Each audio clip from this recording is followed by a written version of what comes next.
Hola, muy buenos días a todos aquellos que nos acompañan en esta mañana, en este domingo 5 de septiembre del 2021. Como lo prometido es deuda, nos quedaba pendiente hablar sobre el tema de obesidad y COVID pendiente del mes pasado. Discúlpeme por algunos problemas todo esto es problema técnico para que ustedes sepan. Así que ya casi vamos a arrancar. Como les dije, el Brain on Fire es una sección de mi página La Casa de la Do para llevar temas de actualidad, generalidades más que todo, no cosas tan técnicas, porque hay muchos televidentes que me observan y hay muchos términos médicos que no van a entender, así que trato de hacer las cosas generalizadas. En este tema de hoy, como les digo, vamos como a orientarlos a ustedes a saber cómo anda la cosa del tema con respecto a los casos de obesidad. Se han escrito muchas cosas durante el 2020, se ha estudiado mucho, y la población obesa y con sobrepeso son los que más están involucrados en lo que son los fallecimientos por la enfermedad de COVID. Así que vamos a iniciar.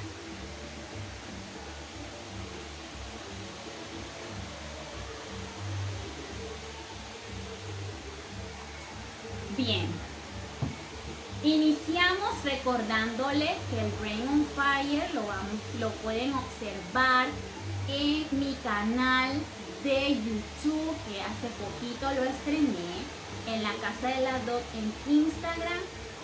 No tanto en la cuenta de TikTok, pero ahí vamos evolucionando poco a poco. Iniciamos. Bien, el paciente obeso. Sabemos muy bien que el paciente obeso es un paciente con alto riesgo cardiovascular y de muchas otras patologías importantes, ¿sí? Entonces, ¿qué pasa? A lo largo de todo este año del 2021, si podemos ver, la OMS declaró la pandemia con respecto a el COVID-19. Entonces, la obesidad ya sabemos que es una enfermedad crónica. Tiene solución, pero es crónica. Tenemos que estar claros en eso. Entonces, los estudios que nos arrojan nos dicen que el paciente obeso ha estado aumentando su mortalidad durante todo este tiempo y es uno de los factores de riesgo a los inicios de pandemia. A veces se estudió mucho y se decía que la obesidad no era un factor de riesgo para ser fuertemente candidato para padecer de COVID. Pero los estudios que se han estado haciendo durante todos estos meses nos han declarado que sí es cierto y que es verídico. Entonces, epidemias previas como la influenza, casi se están comparando las cifras de los pacientes obesos con las pandemias de influenza de hace tiempos atrás, donde los pacientes con obesidad tienen peor pronóstico con respecto a este tipo de enfermedad. Entonces, ¿qué es importante recordar, señores? La obesidad, patológicamente hablando, es como un estado proinflamatorio de bajo riesgo.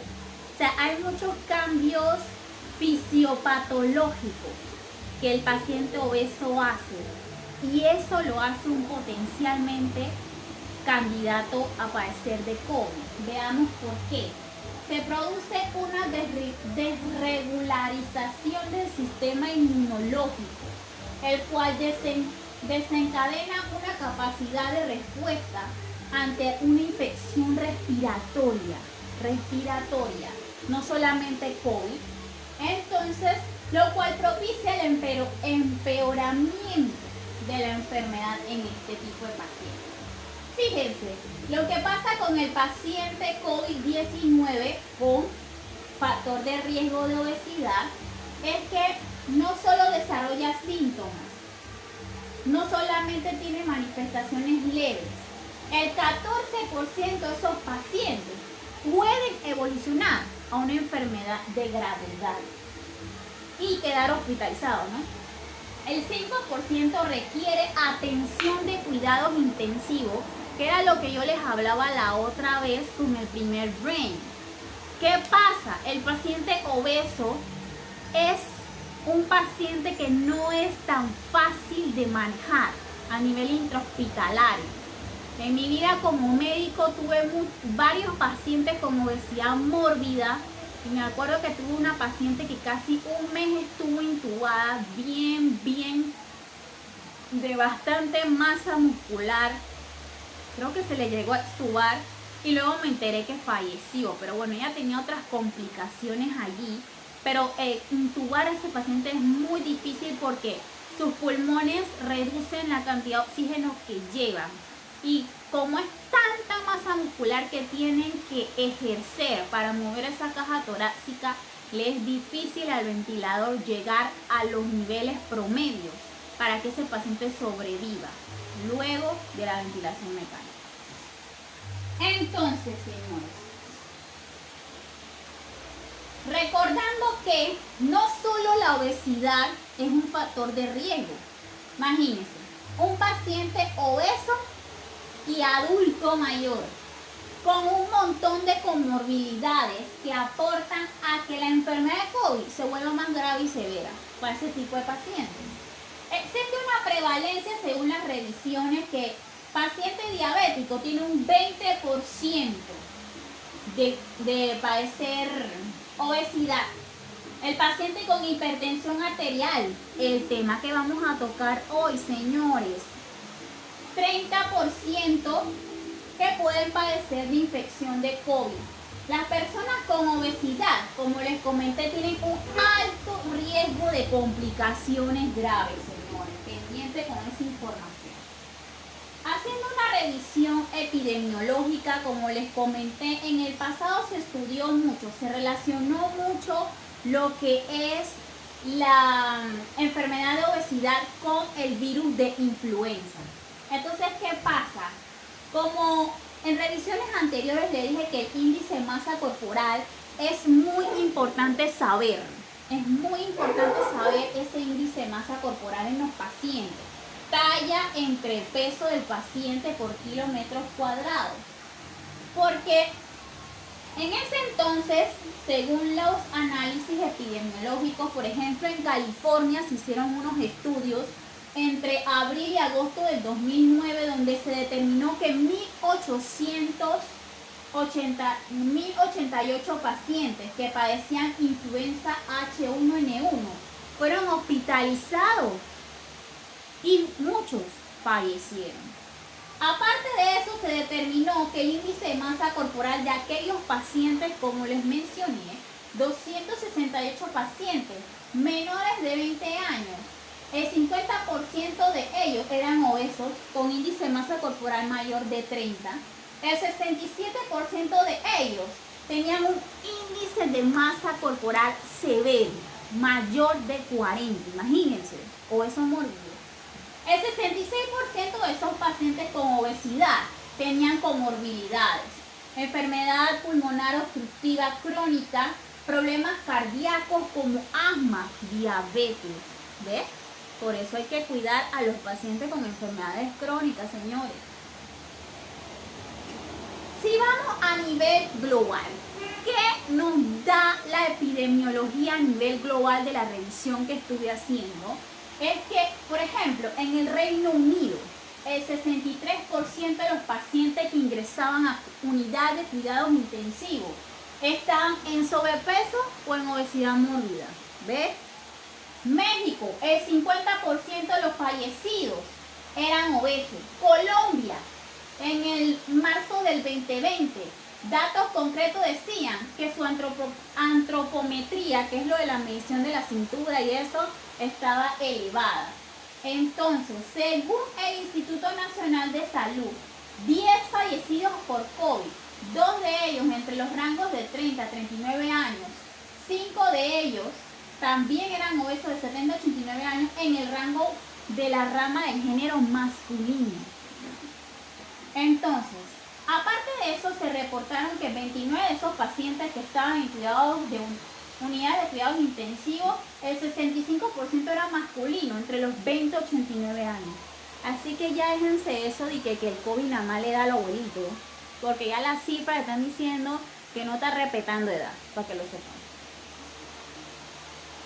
Entonces, si nos vamos a los rangos epidemiológicos a nivel de Colombia, el vecinito, dice que la prevalencia de COVID en pacientes obesos está entre el 18.7%, que nos lleva a determinar lo siguiente que ellos estudiaron allá. Lo siguiente, más camas con alta resistencia, porque como esos son pacientes con gran masa muscular, tú no puedes poner ese paciente en cualquier cama, esa cama se va a dañar, y se lo está diciendo esta. Tienen que comprar camas especiales, y esas camas especiales son bien caras. Así que imagínense, porque esas camas no solo determinan el peso del paciente, le determinan la temperatura, son camas bien especializadas y imagínense, más que el gobierno no tiene plata ni siquiera para bien el bono solidario y me dice para comprar camas. ¿Qué le puedo decir? Ni siquiera, vamos a hablar de los ventiladores también. Entonces, ¿qué es más difícil también? La vía aérea de ese paciente, lo que les comentaba. Intubar a ese paciente no es tan fácil como parece. Los diagnósticos de imágenes son difíciles porque hay muchos, por ejemplo, CAT, resonancia, tienen un estándar, tienen una medición estándar para hacer ese procedimiento. Entonces, si el paciente está muy obeso, no entra bien en la máquina y no se le puede hacer bien la imagen. Imagínense el traslado de ese paciente para ir a hacerse ese estudio. Tiene que utilizar un montón de gente para poder trasladar a esa persona. Entonces, ¿qué también es importante? El momento de movilizar al paciente. Ustedes saben que hay muchas terapias que estuve leyendo sobre colocar al paciente boca abajo, y que para mejorar la ventilación. Imagínense un paciente obeso. Como entre 10 personas tienen que mover ese paciente. Imagínense que ahí en un UCI, cada 2 horas hay que cambiar el paciente. ¡Ay, Dios mío! La gente no pone conciencia de lo que les quiero decir. Entonces, como les dije, más recursos humanos para trasladar el paciente. Eso en nuestro hermano Colombia, los datitos. Obesidad y el sistema inmunológico. Como les mencioné inicialmente, la obesidad per se produce muchos procesos que afectan el sistema inmunológico de la persona. Por eso es que es una enfermedad. Y fíjense por qué. ¿Por qué los pacientes obesos son más vulnerables a infecciones? ¿Se lo han preguntado? ¿Por qué? Por el estado proinflamatorio que les mencioné. Hay un aumento de producción de unas células que se llaman citoquinas. Y ellas producen inflamación. Esas células son las que se activan cuando hay un virus, hay una infección y producen inflamación. Entonces se da una desregularización de la respuesta inmune, innata y adaptativa. Este es un tema bastante técnico donde la innata es con lo que nacemos y la adaptativa es cómo se va adecuando nuestro sistema inmunológico con respecto a la defensa de nuestras células de defensa. Es lo que les quiero comentar. Entonces, el paciente obeso tiene una mala respuesta de los linfocitos T, que estas células son muy importantes para manejar procesos inflamatorios e infecciosos. Se activan en procesos virales sobre todo. La linfocitopenia secundaria de infección y la muerte celular por COVID-19. En el SARS-CoV-2, ¿qué pasa? ¿Qué pasa con este sistema inmune? Se activan otros receptores. Lo de la enzima convertidora angiotensina 2, bueno, para las personas, los colegas, ellos saben de qué estoy hablando. Esa es una enzima que se procesa a nivel de las glándulas suprarrenales, arriba de los riñones. Hay una glándula que parece un triángulo que realmente desempeña muchas cosas, libera hormonas muy importantes para el manejo de pacientes con enfermedades crónicas y otras patologías. Entonces también se activan epitelio alveolar a nivel del pulmón, corazón, a nivel de la vasculatura, el riñón, páncreas, intestino. Todos esos órganos se ven afectados por lesiones y difusión de órganos por el proceso inflamatorio. ¿Cuáles son las complicaciones que ya vengo mencionando de hace rato en el paciente obeso relacionado con el COVID? Es lo siguiente: paciente que es hipertenso, diabetes, con enfermedades vasculares, con hipercoagulabilidad y proceso de trombosis, tienen el peor pronóstico para ser y contraer el virus del COVID. ¿Bien? Por eso es que tienen que cuidarse. Miren, una anécdota: en estos días atendí a una paciente que se puso la vacuna, la primera dosis. Esa paciente supuestamente no era hipertensa, pero ella venía de hace rato, dice ella, que con el dolorcito de cabeza, la cervicalgia, y ella dice que estaba teniendo variación en la presión. Ella dice que fue por la vacuna. El punto fue que yo le tomé varias veces la presión y estaba en 160, 100. Ahora la pregunta del millón es: ¿era hipertensa la señora antes de la inmunización o la inmunización la volvió paciente hipertensa de nuevo? Eso es un cuestionamiento que voy a investigar, y cuando lo descubra se los comunicaré a ver qué se encontró. Porque también hay que tomar en cuenta que esa paciente está obesita. Ella no está flaquita, ella está obesa. Y se ha estado haciendo desarreglos con las comidas. Por eso le dije también que había que complementar con el perfil lipídico, seguir viendo esa presión. Le tuve que iniciar manejo, porque yo le dije: vamos a iniciarle manejo para ver qué pasa, por lo menos pre y post de la pastillita que le di.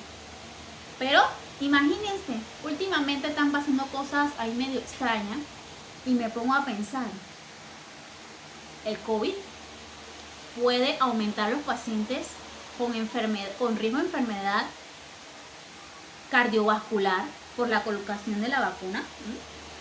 Eso hay que investigar.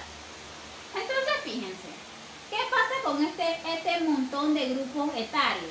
Pueden padecer dificultades respiratorias, resistencia del flujo aéreo, que es lo que les comenté, menor expansión del volumen pulmonar, dificultad para movilizar la caja torácica, y eso va a producir síndrome de hipoventilación, que aunque el paciente esté respirando bastante bien, no le está llegando adecuadamente el oxígeno. El intercambio gaseoso no se está dando adecuadamente. Y ahí es donde los órganos comienzan a morir. Y hay un desarreglo sistémico como usted no tiene ni idea.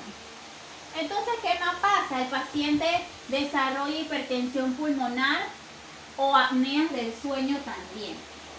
Entonces, según los estudios que yo estuve revisando, que fueron 2, a nivel mundial se han estado buscando el porqué y cómo manejar este virus en otros lugares.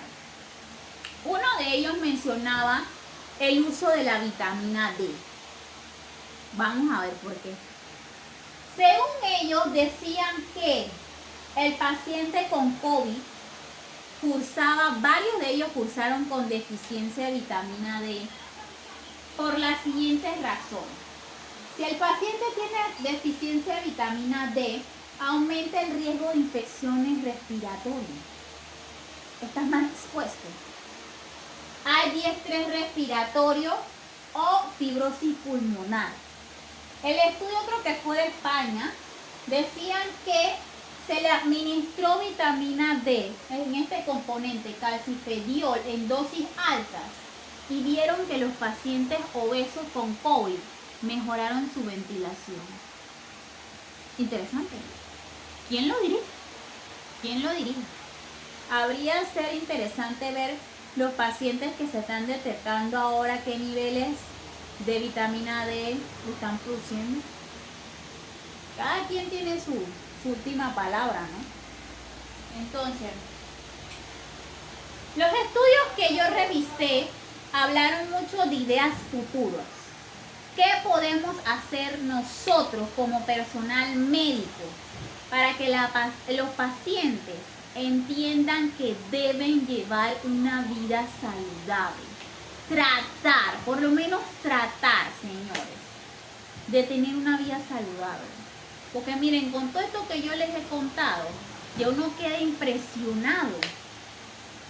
Yo analizo lo siguiente con respecto al COVID, de que pienso de que el COVID está haciendo ver a los pacientes que de pronto tenían un factor de riesgo alto de padecer enfermedades crónicas y le están apareciendo ahora.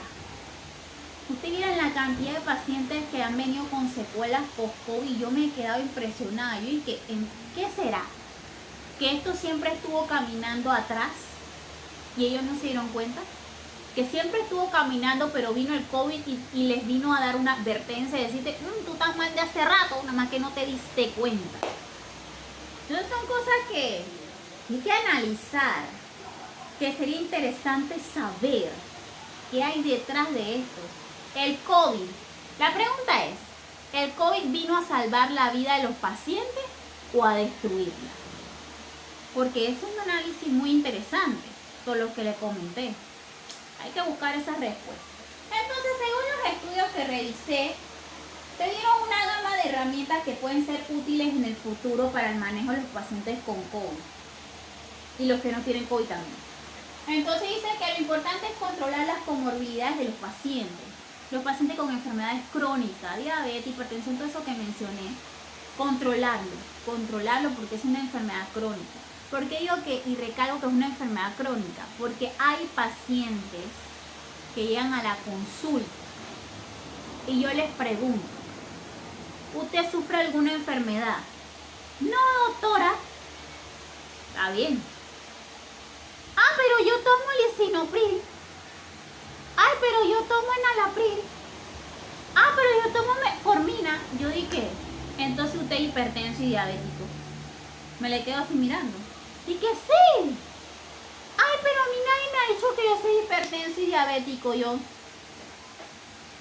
señor, entonces usted está tomando pastillas porque le da su gana. ¿Usted está tomando pastillas porque le da su gana? No entendí.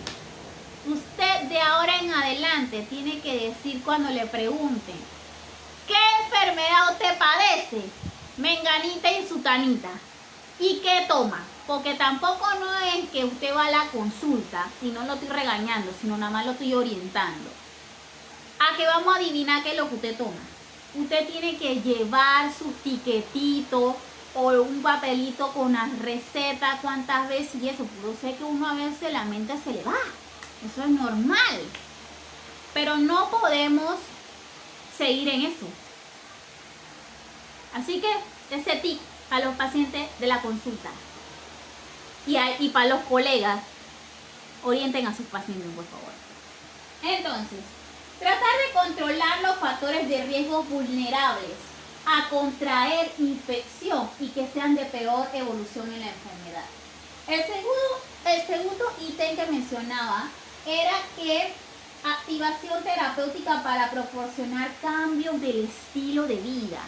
Hay que ayudar a ese paciente, hacerlo ver que tiene que comer saludable, que tiene que tratar de hacer actividad física, aunque sea un ratito, no volverse sedentario, dejar la fritanguita, las sodas azucaradas, porque eso hace estragos, señores. Eso hace estragos. Entonces, que también es importante fomentar la alimentación baja en calorías, según dicen dieta mediterránea, según lo que he leído, ¿no? Con que tengan varios nutrientes de alta capacidad antioxidante. Los antioxidantes protegen demasiado lo que son, bajar el colesterol, el LDL, más que todo. Y hablando del LDL, yo llevo un año ejerciendo como médico general y señores, la gente anda por ahí con ese colesterol de locos, de muerte lenta. ¿Saben cuántas personas todos los días colesterol? Casi todos los días estoy determinando 1 o 2 a la semana. En estos días vi un colesterol en 1000 y pico, señores. 1000 y pico. Y el paciente era diabético hipertenso. Los otros días, una paciente, que es una anécdota muy interesante, son varias hermanas. Una ya le habían determinado que era diabética. Y las otras dos, yo le diagnostiqué que eran diabéticas. Esas sí no tenían COVID. Y una de ellas tenía triglicéridos como en 1000 y pico. A mí me quería dar. Yo dije, esos son pacientes con alto riesgo cardiovascular, que se caen y se desploman por ahí. Y nadie sabe qué le pasó. Ay, pero es que ella no tenía nada. Ella no estaba enferma de nada, pero porque llevamos 1 año, 2 años. Sé que por la pandemia y esto hemos descuidado un poco la salud, pero hay que estar pendiente, porque el COVID no está respetando. Y no solo el COVID, el resto de las enfermedades crónicas que están acabando con la gente. Y no gente vieja, gente joven. Porque imagínense, una vez que yo vi una paciente, 25 años, y era hipertensa. Y yo dije, ya la hipertensión no es enfermedad de abuelito, ni de mamá ni papá. También los jóvenes están cayendo por sus antecedentes, por su genética. La diabetes, uy papá. Se supieran todo el montón de pacientes que me han llegado con hiperglicemias brutales. Hay que cuidarse, señores. Hay que pensar más en uno. Porque si uno no piensa en uno, ¿quién va a pensar en uno? ¿Qué? Cuando ya te 9 metros bajo tierra. No, mi amor. Entonces, ¿qué más es importante? Aumentar el ejercicio aeróbico. Esto es muy importante. El ejercicio aeróbico que nos va a ayudar a aumentar la acción inmunomoduladora de nuestro sistema inmunológico. Procesos antiinflamatorios que nos van a ayudar a disminuir ese proceso proinflamatorio que les mencioné en los pacientes obesos. Aumentar las acciones terapéuticas que nos puedan ayudar de manera conjunta, porque esto también es importante. No solo el médico de atención primaria tiene que hacer su trabajo. Los especialistas, cuando uno le refiere a los pacientes, tienen que tratar de darle una respuesta a ese paciente. Porque ven acá, yo sé que han aumentado la cartera de servicios, sé que han aumentado los pacientes con secuelas post-COVID, yo lo sé. Pero déjense de eso de estar peloteándose a los pacientes, ¿no? Porque al final el paciente es el que paga el plato roto. Entonces, si uno les está pidiendo una opinión, no es porque uno quiera molestar, es porque uno quiere darle más calidad de vida a ese paciente. De que quede allá hospitalizado en el hospital, fallezca cuando se pudo haber hecho algo desde la atención primaria. Porque mi humilde opinión, señores, es que yo siento que aquí en nuestro país se está perdiendo la prevención y la promoción de salud. Porque es mejor vender las comidas rápidas, los dulces azucarados, todo eso vende, sí, pero vende tal vez una lápida a un paciente o una enfermedad crónica. Entonces, el gobierno tiene que ponerse la pila de ahora en adelante, que hay que aumentar, promover en la atención primaria salud, calidad de vida a los pacientes. Yo sé que hay algunos colegas que tienen su chip diciendo que yo no voy a hacer esto porque yo soy un dinosaurio y yo no sé nada de tecnología. Miren, yo no sé nada de tecnología mucho, pero me he tenido que reinventar porque a veces no me da tiempo en mi consultorio para hacer esto. Por eso decidí abrir mi red social, ampliar mis horizontes y tratar de ayudar a ese paciente que lo que necesita es alguien que lo ayude a resolver o a mantener o a controlar su enfermedad crónica. Pero yo sé que no todos estamos comprometidos en eso. Así que pongan de su parte, porque si ustedes estudiaron medicina no para ganar plata. Mira, se los voy a decir así, no para ganar plata. Es para hacer que ese paciente viva. Yo sé que hay pacientes irreverentes. Yo lo sé porque me han llegado. Y yo se los he dicho bien claro, señor, si usted no piensa en su vida, no piense que el gobierno lo va a mantener. No, usted tiene que pensar en su vida. Si usted no está decidido a hacer lo que yo le estoy diciendo que debe hacer, entonces yo no quiero lloradera al final. Suena duro, pero yo les planteo la película de lo que puede pasar si no hacen caso.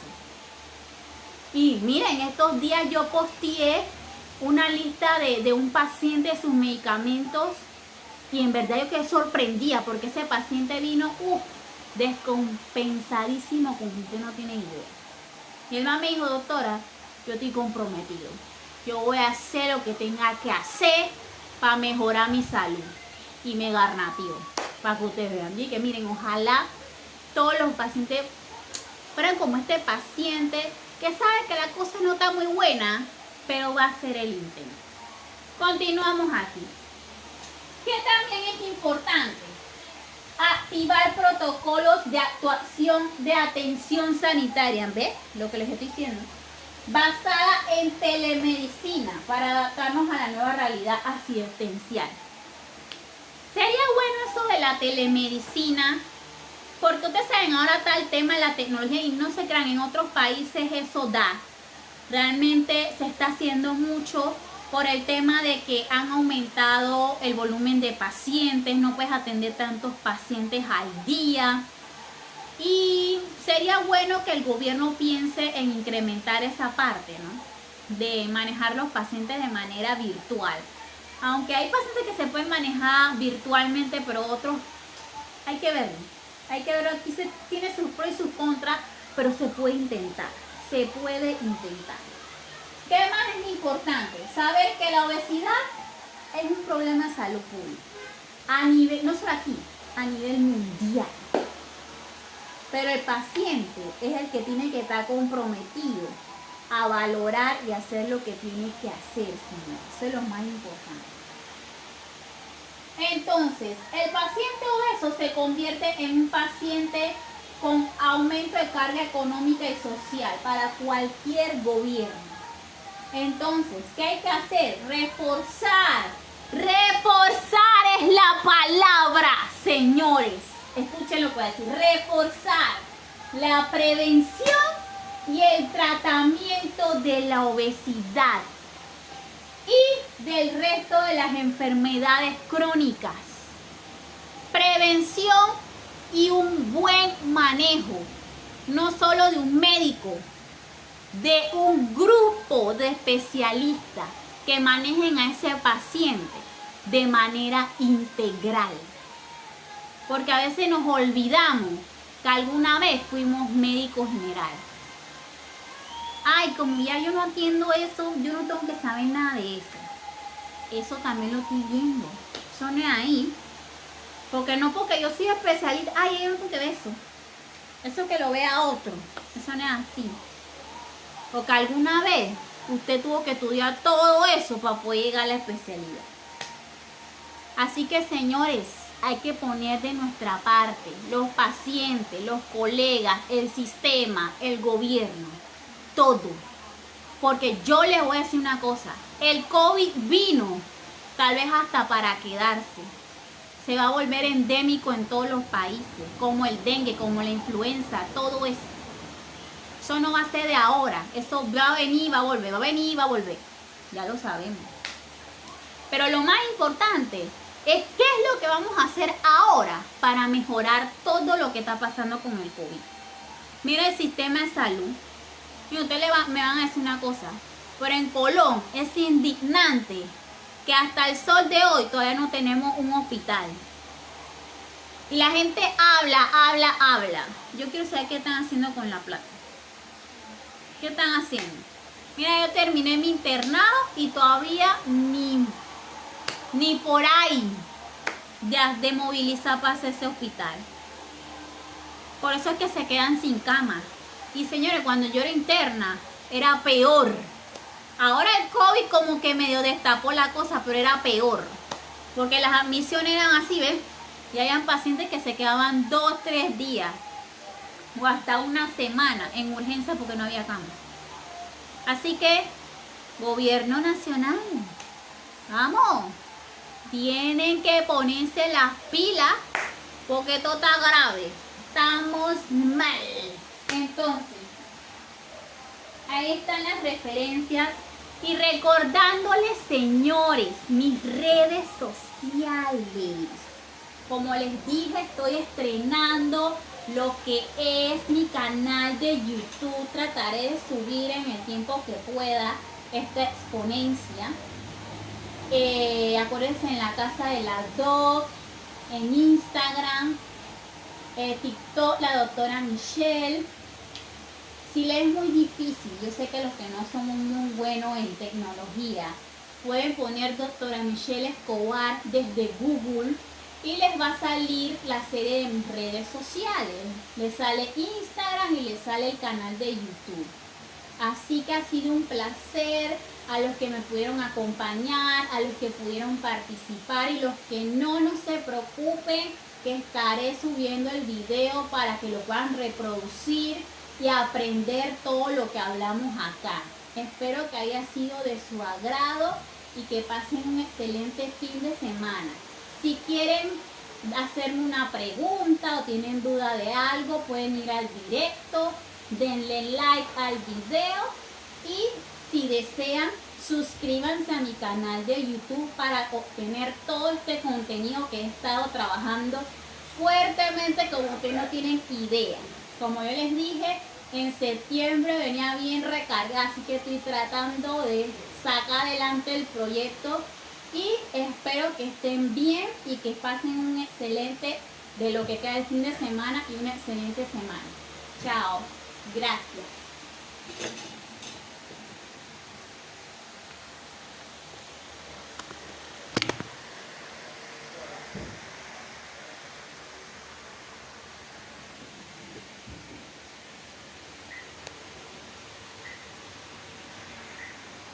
Ya paró de grabar.